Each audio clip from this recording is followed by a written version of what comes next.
Que la paix soit surtout bien guidée. Vous avez en fait des femmes qui osent dire que si c'était les femmes qui étaient au pouvoir, par exemple, en fait partout sur Terre, en fait la paix régnerait. Bon, ça vous montre que ce sont des personnes qui ont, comment est-ce que je vais dire, une haute estime d'elles-mêmes. Elles s'aveuglent aussi de beaucoup de choses en fait du monde réel, de leur propre réaction en fait au quotidien.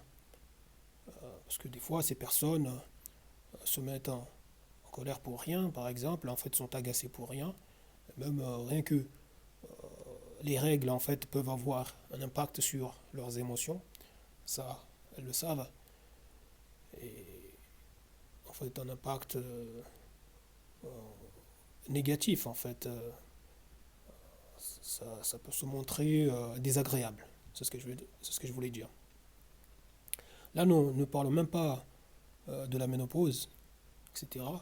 Et même sans parler de tout ça, mais comme tout être humain, voilà, euh, il y a un logiciel installé dans la tête qui est de l'éducation, de l'expérience, de la vie au quotidien, etc. Qui fait que, par exemple, la personne va réagir de telle manière devant telle chose, etc. Donc, et là, en fait, quand vous ouvrez le Coran, vous trouvez un passage. C'est dans la sourate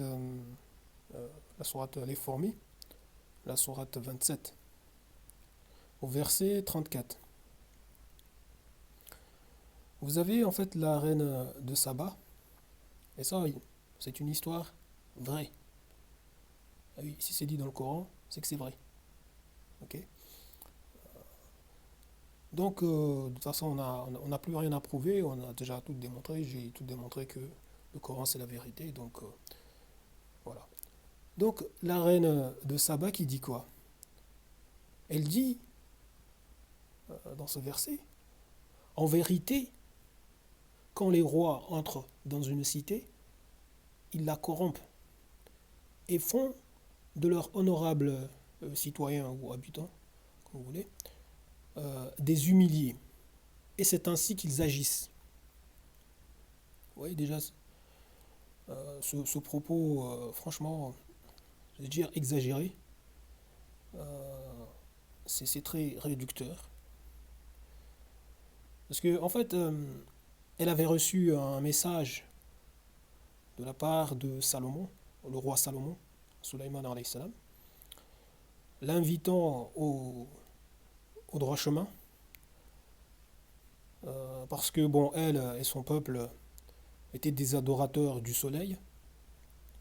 Donc Salomon lui a promis en fait de lui envoyer une armée dans le cas où voilà, elle viendrait là à résister. Donc et elle voilà, devant ses conseillers, ses notables, elle a tenu ce propos. Vous voyez. Donc en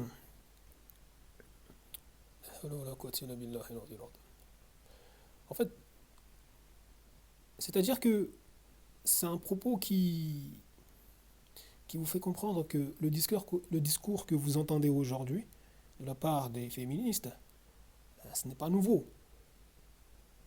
Vous comprenez? Ce n'est pas nouveau.